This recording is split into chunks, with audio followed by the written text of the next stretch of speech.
함께 하신 하나님의 말씀은 역대상 25장 1절부터 4절입니다. 우리가 지난 금요일 날 다윗은 제사장들이 일하는 것을 이렇게 분류하는 작업을 했습니다. 자, 제사장 집안은 아론 집안입니다. 아론 집안은 이 4명의 아들들이 있었습니다. 자, 근데 4명의 아들 중에서 2사람이 어떻게 했습니까? 하나님께서 원하지 않는 불을 들이다가 그 불에 의해서 죽임을 당하고 말았습니다. 자, 이제 남은 아들들은 2명입니다. 셋째 아들과 넷째 아들 엘르아살과 이다말만 남았습니다. 자, 근데 엘르아살의 자손들이 이다말의 자손보다 항상 2배가 많았습니다. 그래서 엘르아살 집안의 제사장들 지도자들은 16명, 이다말의 지도자들은 8명, 다 해서 24명이었습니다. 자, 24명 각 사람이 제사장들의 지도자가 되어서 밑에 있는 제사장들을 이끌고 하나님을 섬기고 성전 밖에서 백성들을 섬기는 이 일을 감당했습니다. 자, 근데 셋째 아들 엘르아살의 이 제사장 집안은 계속해서 형통하고 하나님이 함께 하시고 도우셨는데, 넷째 아들 이다말 집안 제사장들은 시간이 지나면서 가다가 대가 끊어져 버리고 말았습니다. 자, 이다말 제사장들의 후손들의 그 끊긴 이유가 바로 솔로몬이 왕위에 올라오기 전에 아도니아라고 하는 아들이 반란을 일으키게 되죠. 압살롬 다음으로 흠이 없는 아들이고, 또 한 번도 어찌하여 이렇게 하느냐 라는 말을 한 번도 듣지 않을 정도로 아버지에게 잘했던 아들이 아도니아입니다. 그러니까 아버지가 칭찬하고 아버지가 인정해주고 또 외모적으로 잘생기고 이렇게 하다 보니까 수많은 사람들이 칭찬했겠죠. 그러니까는 거기에 마음이 높아져 가지고 반란을 일으켰습니다. 이때 반란에 가담했던 군대 장관이 요압 장군이고 제사장이 아비아달이고, 이 사람들이 아도니아를 도와서 반란을 일으켰습니다. 자, 근데 나중에 반란이 평정이 되죠. 그리고 요압은 역사 속으로 사라집니다. 아비알도 역사 속으로 사라집니다. 이 아비아달이 넷째 아들 이다말의 후손이고, 그렇게 해서 넷째 아들 제사장들은 완전히 사라져버리고 말았습니다. 자, 여기서 우리가 알 수 있는 것은 제사장은 성전에서 봉사하고 예배를 인도하고 말씀을 연구하고 본질에 집중해야 되는데, 본질에 집중하지 않을 때 어떻게 했습니까? 바로 역사 속에서 도태할 수밖에 없었습니다. 자, 그래서 우리 예수 믿는 사람들은 본질에 집중해야 됩니다. 목사님들은 목회에 집중하고, 성도님들이 해야 될 일에 집중하고, 평신도들도 또 자기들이 해야 될 일에 집중하고, 또 믿는 사람은 믿는 사람으로서 어떤 경계 안에서 집중하고 살아갈 때, 본질에 충성하고 본질을 잘 감당할 때 우리의 자손들이 잘 되고 우리 후손들이 축복을 받게 될 줄로 믿습니다. 자, 그래서 24장에서는 이렇게 제사장들이 어떻게 예배를 인도하고 어떻게 하나님을 섬길까 여기를 정비했다고 그러면, 25장에 가서는 어떻게 하나님을 찬양할까, 어떻게 하나님께 찬양을 올려드릴까, 자, 여기에 집중하게 됩니다. 자, 우리 한번 1절 말씀 보겠습니다. 1절 말씀 다 같이 한번 읽어봅시다. 시작. 다윗이 군대 지휘관들과 더불어 아삭과 헤만과 여두둔의 자손 중에서 구별하여 섬기게 하되 수금과 비파와 재금을 잡아 신령한 노래를 하게 하였으니 그 직무대로 일하는 자의 수요는 이러하니라. 아멘. 자, 24장에서 예배하는 조직을 만들었다 그러면 25장에서는 찬양하는 조직을 만들게 됩니다. 물론 찬양도 예배고 또 예배 속에 찬양이 있으니까 우리가 그렇게 이해할 수 있지만, 성경에서는 24장에서는 하나님께 제사 드릴 수 있는 제사장들을 정비하고, 그리고 25장에서는 찬양하는 사람들을 따로 정비하고 이렇게 하게 됩니다. 자, 레위 자손은 아들이 3명이라고 그랬습니다. 게르손, 고핫, 므라리, 그리고 여자 중에 요게벳 이렇게 있다고 그랬죠. 게르손, 고핫, 므라리. 자, 이게 레위 자손들의 아들들인데 그 아들들 중에 대표자를 한 명씩을 뽑습니다. 그래서 아삽, 헤만, 그 다음에 여두둔 이 세 사람을 뽑는데 숫자를 그 밑에 이제 2절부터 4절에 보니까 숫자가 나와 있어요. 아삽 집안에서는 4명, 헤만 집안에서는 14명, 여두둔 집안에서는 6명. 자, 보면 4명, 14명, 6명 다 더하면 어떻게 됩니까? 24명이 됩니다. 제사장들도 24반차라고 그랬죠. 제사장 전체를 24개로 나눠가지고 자기 순서에 맞춰서 하나님께 나아가 제사를 인도하고 예배를 인도하게 했던 것처럼 찬양도요 24개 사람의 지도자를 세우게 됩니다. 자, 원래는 가장 높은 사람들이 아삽과 헤만과 여두둔 세 사람이죠. 그리고 그 밑에 아들들을 24명을 두게 됩니다. 이 24명이 실질적으로 찬양대를 이끌어서 찬양을 하는 사람들인데, 자, 아삽과 헤만, 여두둔 3명, 그 밑에 24명, 그리고 그 밑에 또 있습니다. 자, 우리 한번 7절 한번 보실까요? 7절. 7절 다 같이 한번 읽겠습니다. 시작. 그들과 모든 형제 곧 여호와 찬송하기를 배워 익숙한 자의 수요가 288명이라. 아멘. 288명 목소리로 찬양하는 사람들을 세웠습니다. 지금으로 치면 성가됩니다. 자, 아삽과 헤만, 여두둔 3명을 리더로 세웁니다. 그 밑에 실질적으로 일하는 사람 아들들 중에서 24명, 그 밑에 288명, 288명을 12명으로 나누면 24가 돼요. 그래서 이 두 번째 지도자도 24명 밑에 12명, 12명씩 24개로 만듭니다. 그래서 한 명의 지도자 밑에 12명이 찬양하는 사람을 묶어가지고 24개 반차로 만듭니다. 자, 우리 한번 제일 밑으로 내려가셔서 31절입니다. 31절 다 같이 한번 읽어봅시다. 시작. 24째는 로맘디에셀이니 그의 아들들과 형제들과 12명이었더라. 아멘. 여기 보니까 24개 그룹으로 만들고 그거를 24반차라고 그러죠.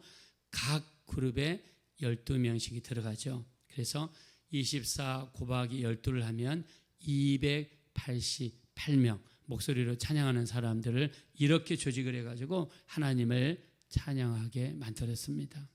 자, 이때 당시의 기준으로 보면 정말 혁명적이죠. 그 전에 이런 일이 한 번도 없었고 이후로도 한 번도 없었습니다. 다윗은 찬양의 진심이었고 찬양을 통해 하나님께 영광 돌리려고 노력했던 그런 왕이었습니다. 이것을 축복하겠습니다. 여러분들도 하나님께 찬양의 진심이 되시고 찬양으로 영광 돌리게 되시기를 예수 이름으로 축원합니다.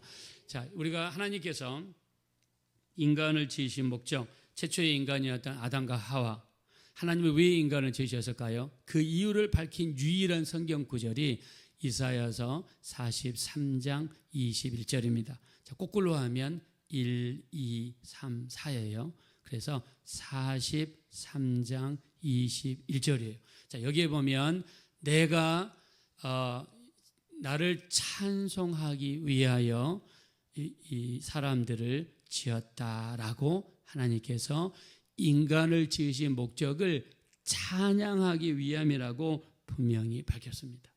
자, 그리고 우리 데살로니가 전서 5장 16절 항상 기뻐하라, 쉬지 말고 기도하라, 범사에 감사하라, 이는 그리스도 예수 안에서 너희를 향하신 하나님의 뜻이다 라고 하면서 항상 기뻐하고 쉬지 말고 기도하고 범사에 감사하면서 하나님께 찬양 드리는 삶을 우리에게 하나님의 뜻이다라고 말씀하여 주셨습니다. 자, 그러면 다윗이 왜 이렇게 찬양이 진심이었는가? 자, 우리가 목사님들을 보면은요, 자기가 받은 은혜를 목회 속에서 펼치는 경향이 아주 많습니다. 예를 들면 말씀을 읽다가 예수님을 만나고 말씀 속에서 은혜를 받은 목사님들은 그 설교 속에 말씀에 대한 중요성을 굉장히 강조하십니다. 어떤 목사님은 찬양을 통해서 은혜 받았고 찬양을 통해서 하나님을 만난 분들은 찬양에 대한 강조를 많이 합니다. 어떤 목사님들은 기도를 통해 주님을 만났고 기도를 통해 은혜를 많이 받은 목사님들은 기도를 그렇게 강조를 많이 하십니다. 그래서 내가 어떤 은혜를 받느냐가 우리 입을 통해 나타나게 되어 있는데 다윗은 찬양을 통해서 하나님을 만났고 찬양을 통해 은혜를 받았고 하나님의 능력을 체험한 사람이었다는 것입니다. 자, 대표적인 경우가 다윗은 뭘 잘했냐면 수금을 잘 탔습니다. 수금이라는 것은 한쪽 기둥이 일자로 쫙 뻗어 있고 그 다음에 C자 모양으로 이렇게 굽어져 있습니다. 그리고 가운데 줄이 이렇게 연결되어 있는데 어떻게 타냐? 이 긴 이 기둥 같은 거를 몸에다가 딱 붙입니다. 그리고 이렇게 C자 모양으로 구부러진 끝을 한 손으로 잡습니다. 그리고 오른손으로 이렇게 튕기기 시작합니다. 이게 수금입니다. 그런데 다윗은 이 수금을 얼마나 잘 탔는지 사울 왕이 악령에 의해서 괴롭힘을 받을 때 신하들이 사울 왕에게 제안을 합니다. 우리가 들어보니까 수금을 잘 타는 다윗이라는 사람이 있는데 그가 와서 수금을 타면 악한 영들이 떠나가고 질병도 낫는다고 합니다. 이 들은 소문을 사울 왕에게 이야기해 줬어요. 이 말은 무슨 말입니까? 다윗이 찬양하기를 좋아했고 찬양할 때 능력이 나타났고 찬양할 때 악한 영들이 떠나갔고 찬양할 때 질병도 떠나가는 찬양의 능력이 다윗에게 있었다는 것입니다. 그래서 축복하겠습니다. 우리가 찬양할 때 우리 가정에서 악한 영들이 떠나가고 우리에게서 질병이 떠나가는 역사가 나타나게 되시기를 예수 이름으로 축원합니다. 여기에 대한 기록이 우리 사무엘상 16장 23절에 있는데 이 소문을 들었던 사울 왕이 다윗을 데리고 옵니다. 그리고 내가 악한 영 때문에 너무 힘드니까 네가 나를 위해서 한번 찬양을 해봐라. 다윗이 기도한 다음에 찬양을 하는데요. 그 찬양할 때에 악한 영들이 떠나가고 질병도 떠나가는 역사가 나타나게 되었습니다. 자, 이게 다윗이 나타난 찬양의 능력이요. 이런 찬양의 능력을 체험한 사람이고 그 다음에 시편은 150편으로 되어 있습니다. 시편 대부분은 노래예요. 시편 전체가 노래입니다. 근데 그 시편 대부분을 다윗이 작성했습니다. 즉 요즘으로 치면 작사 작곡을 다윗이 혼자서 다 했다는 거예요. 그 정도로 음악에 대한 관심과 조예가 깊었다는 것을 알 수 있습니다. 자, 이렇게 찬양에 대한 깊은 관심이 있으니까 자기가 왕위에 오른 다음에 어떻게 했다는 거예요? 일단은 3명을 지도자로 세웁니다. 아삭과 헤만과 여두둔. 그 밑에 24명의 지도자를 세웁니다. 그 밑에 288명을 세웁니다. 그래서 지도자 한 명당 12명의 성가대원들을 붙여줘가지고 24개 그룹으로 만들어서 돌아가면서 하나님을 찬양하게 했다는 것입니다. 자, 성경에서는요, 찬양에는 능력이 있다라고 이야기합니다. 우리 시편 147편 13절에 이렇게 이야기합니다. 여호와를 찬양할지어다. 찬양하는 자에게는 문빗장을 견고하게 하시며 그 안에 있는 자녀들에게 복을 주시며 경내를 평안하게 하시며 아름다운 밀로 배불리시며 말씀을 보내셔서 말씀이 속히 달리게 하시는 역사를 허락하신다 그랬습니다. 우리가 찬양할 때 이런 역사가 나타나는 거예요. 여러분 바울을 보십시오. 사도행전 16장 25절에 빌립보 옥에 갇혔습니다. 옥에 갇혔습니다. 옥은 한 사람만 갇히는 게 아니라 여러 사람이 갇혔습니다. 근데 바울과 실라는요 그 안에서 하나님 앞에 기도합니다. 그리고 옥에 있는 모든 죄수들이 다 들을 정도로 하나님 앞에 찬양했어요. 찬양하는데 어떤 역사가 일어나냐? 갑자기 지진이 납니다. 옥토가 움직입니다. 옥문이 열립니다. 사람들을 메고 있던 모든 작고들이 사람에게서 풀렸다라고 이야기했습니다. 그래서 우리 이렇게 말씀을 적용하죠. 여러분, 빌립보 감옥은 그 안에 있으면은 사면이 벽입니다. 한 치 앞도 내다볼 수 없고 우리 손과 발에는 작고가 채워져 있어서 움직일 수도 없습니다. 이와 같은 문제가 우리를 조여오고 우리 사면에 가두고 있고 어려움이 칠흑과 같이 우리 주변에 있다 할지라도 기도하고 하나님께 찬양하면 옥토가 움직이고 옥문이 열리고 우리를 묶고 있는 것이 풀리는 것처럼 우리가 교회에서 찬양하고 가정에서 찬양하고 걸어가면서도 찬양하고 찬양할 때 여러분을 메고 있는 작고 여러분을 메고 있는 모든 문제들이 풀리게 되시기를 예수 이름으로 축원합니다. 풀려야 됩니다. 이게 찬양의 능력입니다. 우리가 잘 아는 것처럼 여호사밧 왕은요 어떻게 했습니까? 전쟁터에 나가서 성가대원을 만들었어요. 역대하 20장 21절에 거룩한 예복을 노래하는 사람들한테 입혔습니다. 군인들 앞에 배치했습니다. 찬양하는데 찬양 제목이 무엇입니까? 여호와께 감사하세 그의 인자하심이 영원하시도다라고 찬양하면서 나아갈 때 모압과 암몬이 힘을 합쳐서 세일산 주민들을 물리치고 그리고 모압과 암몬끼리 자중질환이 일어나서 자기들끼리 싸우다가 자기들끼리 멸망해버리고 말았습니다. 그리고 그들이 남기고 간 재물, 보물, 그 의복 이거를 거두는데 얼마나 걸렸느냐? 3일이 걸릴 정도로 그 많은 전리품들을 챙겼다고 했습니다. 찬양에는 승리의 역사가 있고요. 찬양에는 하나님께서 제공해 주시고 채워주시는 이런 역사가 나타나게 될 줄로 믿습니다. 그래서 우리의 찬양 그냥 하는 것. 운전하고 가면서도 찬양 들어놓고 찬양하는 것. 기도하면서 기도가 힘들면 찬양하는 것. 우리 옛날에 그 박종훈 목사님이라고 있어요. 박종훈 목사님 혹시 아시는 분 모르겠는데, 근데 한때는 집사님 시절에 간증을 열심히 했습니다. 하루에 7시간의 기도를 한대요. 은행장을 하면서 기도하려고 일부러 저녁에 밥도 안 먹고 기도를 한대요. 그리고 잠 조금 자면서 은행장이니까 기사가 이렇게 은행에서 제공이 됐다고 해요. 기사가 운전하게 하고 그때 가면서 쪽잠 자고 그렇게 이렇게 하시더라고요. 근데 이분이 뭐라고 그러느냐? 기도하면서 힘들면 찬양한대. 찬양은 곡조 있는 기도라는 거예요. 그러니까 찬양하는데 시간을 땜빵하거나 예배를 준비하기 위해서 드리는 시간이 아니라는 거예요. 그 가사 하나하나가 하나님께 드리는 고백이고 곡조 있는 기도라는 거예요. 그래서 우리가 찬양할 때 그냥 예배하기 위해서 준비하는 시간 이렇게 하면 안 된다는 거예요. 찬양 자체가 곡조 있는 기도니까 이제 우리가 찬양할 때 그 찬양 가사에다가 우리 마음을 싣는 겁니다. 그리고 애절한 마음으로 하나님 앞에 찬양하는 겁니다. 여호사밧이 걸어간 예복을 입히고 사람들 제일 앞에다가 성가대원을 앞세우고 찬양하고 나갈 때 적들끼리 자중질환이 일어나서 자기들끼리 싸우고 자기들끼리 무너져 버리는 것처럼 우리가 마음을 담아 찬양할 때 악한 영들끼리 싸우고 악한 영들끼리 자중질환이 일어나서 우리 주변에는 악한 영들이 자기들 스스로 물러가는 역사가 나타나게 될 줄로 믿습니다. 그래서 찬양은 하나님이 기뻐하시는 것이고 찬양에는 능력이 있다. 그래서 다윗이 사람들을 조직해서 찬양하는 조직을 만들었습니다. 우리 삶 속에도 이런 찬양의 능력이 나타나셔서 우리 다윗이 찬양할 때 악한 영들이 떠나갔습니다. 바울이 찬양할 때 옥문이 열렸습니다. 여호사밧이 찬양할 때 적들이 물러갔습니다. 이런 찬양의 능력들이 여러분 삶 가운데 충만하게 나타나게 되시기를 예수님의 이름으로 축원드립니다. 이 시간 기도하겠습니다.